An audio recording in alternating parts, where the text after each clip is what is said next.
our top stories. Duterte signs law allowing 100% foreign ownership in shipping. BPA contributes 43.98 billion pesos to national coffers. 382 Filipino seafarers repatriated from Ukraine. International fund launched to help seafarers affected by war. Maritime groups held webinars with the senatoriables. Welcome to Marino World Weekend. Maritime is second nature to us, sharing what's now and what's next. I am Lynn Bacani. President Rodrigo Duterte has signed into law a measure amending the Public Service Act or PSA, allowing up to 100% foreign ownership of public services in the country, including shipping. Republic Act or RA number 11659 or an act amending Commonwealth Act number 146, otherwise known as the Public Service Act, as amended, was signed by the President in a ceremony at the Rizal Hall, Malacañang Palace in the presence of lawmakers and other officials. The law removes the 40% foreign investment limitation on telecommunications, railways, airlines, and shipping. However, under its reciprocity clause, foreign nationals shall not be allowed to own more than 40% of capital in public services engaged in the operation and management of critical infrastructure, unless the country of such foreign national accords reciprocity to Philippine nationals as may be provided by foreign law, treaty, or international agreement. Duterte believes that through this law, the easing out of foreign equity restrictions will attract more global investors, modernize several sectors of public service, and improve the delivery of essential services. I am pleased to join you today as we hold the ceremonial signing of the amendments to the Public Service and presentation of various enacted laws. Let me convey my appreciation to Congress for the timely ratification of the amendment to the Public Service Act, as it will aid the country in leading the path towards economic recovery amidst the COVID-19 pandemic. I believe that through this law, the easing of foreign equity restrictions will attract more global investors, modernize several sectors of public service, and improve the delivery of essential services. Indeed, the enactment of this amended law, as well as the amended Foreign Investments Act, shall help stimulate the economy, especially for local businesses. It is also expected to generate more jobs for Filipinos, to improve basic services for Filipino consumers, and allow for the exchange of skills and technology with the country's foreign partners. Philippine Inter-Island Shipping Association or PISA chairperson Doris Magsaysay Ho, in a recent dialogue, expressed her intense opposition to 100% foreign ownership in domestic shipping. So it's not as if we are against liberalization. It is just ironic. It would be a shock, I think. The world would laugh at us if we, as the country that has the most seafarer, that has the most opportunity to develop our shipping industry, to become a great maritime nation, to be the one fighting to open other markets. It would be ridiculous that we would be the one to open it first. Yeah. And especially because the issues that, first of all, we have a lot of competition. See in this room full of other ship owners, and we compete like crazy. So it's not because of lack of competition. This is unlike telecom, and maybe there's only two. In our case, we have like so many people that we compete with. So the issues we have is nothing to do with flag or nationality. The issues we have is because of infrastructure and because our trade is small. Our ships are small. They're like a jeepney versus a bus. The issues that we need to do as a country, sirs, is to grow our trade. So our ships become bigger. And because ships are become bigger, we have economies of scale. And if we have economies of scale, then we can have cheaper freight. For now, we are appealing to the Senate to understand this issue. This is not a Filipino invention. The idea of nationality is actually something that most countries with a coast adopt as a national policy for their own national security. However, when asked by Marino World on their next move, after President Duterte already signed the law, PISA Executive Director Peter Aguilar said foreigners who intend to own 100% ownership in domestic shipping must be scrutinized. Scrutinize yung mga mag-a-apply. Halimbawa, kung isang foreigner papasok, gusto mag-establish ng domestic shipping company, kailangan proven nila na may kailangan scrutinize muna ng nadaan doon sa mga control na nakalagay doon sa batas, plus kailangan proven niya na mayroong reciprocity yung bansa niya. The Philippine Ports Authority or PPA has reported a 43.98 billion pesos total contribution to the government in the form of taxes paid and dividend remittances for the period of 2016 to 2021.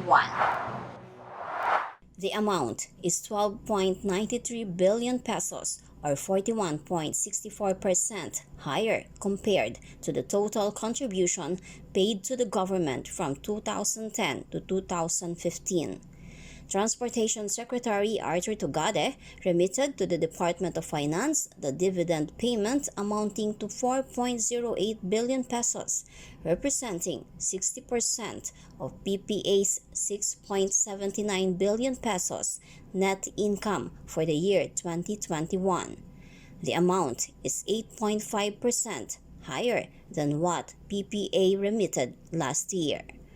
The state-owned agency also reported a 19.87 billion pesos total expenses for the completion of 240 port projects from 2016 to 2021, which form part of the 585 port projects completed under the Build program of the current administration. PPA General Manager J. Daniel Santiago says the strong financial performance of the PPA is a testament to the sound fiscal foundation of the agency. A little over 100 days before a new administration takes over at noon of June 30, 2022. Santiago underscores PPA is in good standing right now due to the institutional changes implemented by the current administration to fulfill the mandate of the agency to improve and build ports. A total of 382 Filipino seafarers have been repatriated from Ukraine as of Wednesday, March 23, based on the report of the Department of Foreign Affairs or DFA. The number brings down to around 100 the remaining stranded seafarers in the war zone. Philippine Overseas Employment Administration or POEA Chief Bernard Olalia says there were more than 470 Filipino seafarers affected by the Russia-Ukraine escalating conflict. Yung pong nabanggit sa mga media noon na mahigit 380 plus yung ating land-based workers doon na nandoon sa loob ng Ukraine ay hindi pa po kasama doon yung mga sea-based po natin, yung mga seafarers natin na mahigit 470 plus naman yung mga seafarers po natin na naapektuhan.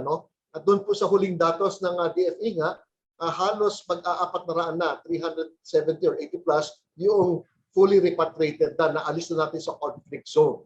Ang natitira na lamang dyan, mangilan-ngilan na mga land-based na kung saan may kani-kanila ng mga Ukrainian families yan at hindi nila basta-basta may iwanan yung kanilang pamilya at asawa na nasa Ukraine. At mangilan-ngilan din pong mga seafarers natin na nag-aantabay lang ng tinatawag na humanitarian corridor na kung saan magkakaroon po sila ng pagkakataon na mailikas sila mula sa conflict zone dahil po doon sa lumalalang sitwasyon sa kanilang lugar. Repatriated were seafarers from 19 merchant vessels, including S. Breeze, Global Aglaia, Joseph Schulte, Star Helena, Key Knight, Pavlina, Bonita, Star Laura, Rio Grande, Puma, Polar Star, Bolton Aitaki, Aitaka Prospect, Riva Wind, Marika, Chariana L, Philia Joy, and Philia Glory. The Seafarers International Relief Fund, or SIRF, has launched a new appeal to support seafarers and their families affected by the Russia-Ukraine war. TK Foundation has donated $50,000.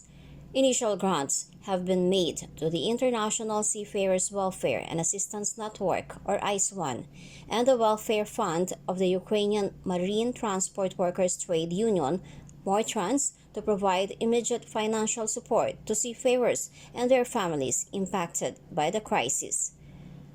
The SIRF was first established in 2021 in response to the COVID-19 pandemic in India. The Ukraine Crisis Support Fund, managed by ICE1 on behalf of the SIRF, can provide urgent financial support to seafarers and their families impacted by the Ukraine crisis. Seafarer-centered organizations, including maritime welfare charities, maritime unions, port welfare committees, ship management companies, and mining agents, must apply to the Ukraine Crisis Support Fund on the seafarer or their family's behalf through the ICE1 website. Donations for the Ukraine Crisis Support Fund can be made through the Seafarers Charity website. Meanwhile, ICE1 Philippines Regional Director June Pablo has announced that Filipino seafarers displaced by armed hostilities between the countries may receive financial help from the Seafarers Welfare Non-Government Organization, or NGO. Pablo explains the special fund is designed mainly for Ukrainian seafarers, but affected Filipino seafarers may also avail themselves of the $500 financial assistance. The Women in Maritime Philippines, or WIMAPHIL, and the Movement for Maritime Philippines, or MMP, have conducted a series of webinars with the 2022 senatorial candidates dubbed as Vista Maritima, Elections, and Beyond. Ms. Merly Jimenez San Pedro, WIMAPHIL President and MMP Convener, cites the importance of discussing with the future legislators the organization's visions for the industry. The Movement for Maritime Philippines resolved to have this continue through the series of fora, but this time targeting our future legislators. Consultations with the different sectors showed some outdated laws, overlapping and even some incoherent functions of different agencies. And with that, we believe it's a strong need for oversight over some laws that impede instead of contribute to development of our maritime industry. And so we say, what is our Philippine maritime vision? Our vision is an integrated and global maritime industry with ships built, owned, operated, and manned by Filipinos that connect islands and people, create wealth, and generate jobs for economic progress and national security. The Maritime Industry Authority, or MARINA, who is represented now, and we're very happy to have him, the Vice Admiral Bob Empedrad, actually needs so much support to push for the MIDP, or the Maritime Industry Development Program. And hence, this is also a platform so that we get to have everybody aware of the different programs that are available but need support from all our policy makers. So in this forum, we actually focused on the areas of education and training, employment, and infrastructure. Hashtag mainstream maritime. We need to find allies and collaborate with policymakers, both in the executive and legislative branches, and even to find allies from our respective communities. Maritime can no longer be an exclusive domain of experts. We have to simplify maritime in layman terms that many will be aware, will be appreciative, and will understand and identify with our being a maritime and archipelagic country. Only then can we mainstream and make our beloved country, which is endowed with rich natural and human resources, a strong maritime nation. Invited were Senatoriables Lauren Ligarda, Cheese Escudero, Samira Gutok, Risa Hontiveros, Win Gatchalian, Carl Balita, and Alex Lacson. Gutok and Balita were able to join the Zoom webinar, also streamed via FB Live, while the others just sent their recorded messages about their legislative platforms. I am a tribal leader, and therefore water to me is not just a legal issue. Water is not just a natural resource issue. Water is not just a physical need, an SDG index or is Sustainable Development Index, or a matter of life, but really a matter of spirituality. Happy Women's Day, Ma'am Arlene, and all of us in Maritime, Marina Women, or Maritime Women Association. Alam ko po na bawat layo ng ating asawa na seafarer, mayroon ding kaakibat po na social issue. Spiritual ang tubig sa akin dahil po ang importante sa amin, tribo at Muslim, you see what's in my head, is that we are able to pray with water access dahil hindi po tatanggapin ng aming simba pag wala pong ablusyon, walang washing, walang on our feet and our head and on our mouth, kailangan po yan 5 times a day, ay nililinisan 3 times in every moment towards the 10-minute prayer. I would like to remind you that last night, a new law was signed. And that's Republic Act 11659, which is a law that redefines ownership of public utility. And at this point, I asked my technical team to get hold of the complete law, but for now, all we can find are actually primers and some press releases about it. But it is clear that what used to be allowable only at 40% ownership is now allowed 100% ownership. And enumerated herein are freight and carrier service of any class, maritime railways, maritime repair shops, wharf or docks, among others. Maritime leaders also presented the situation, the potentials, and the challenges of the industry. Speakers were PTC Group CEO Gerardo Borromeo, Maritime Academy of Asia and the Pacific President Eduardo Maria R. Santos, FASCAT Chairperson Mary Ann Pastrana, Philippine Association of Maritime Institutions President Sarmang Likmot II, and Eastern Mediterranean Manning Agency President Edgardo Flores. Thank you for watching Marino World Weekend. Stay on board. Subscribe to Marino World Online for more meaningful maritime news and views. I am Lynn Bacani.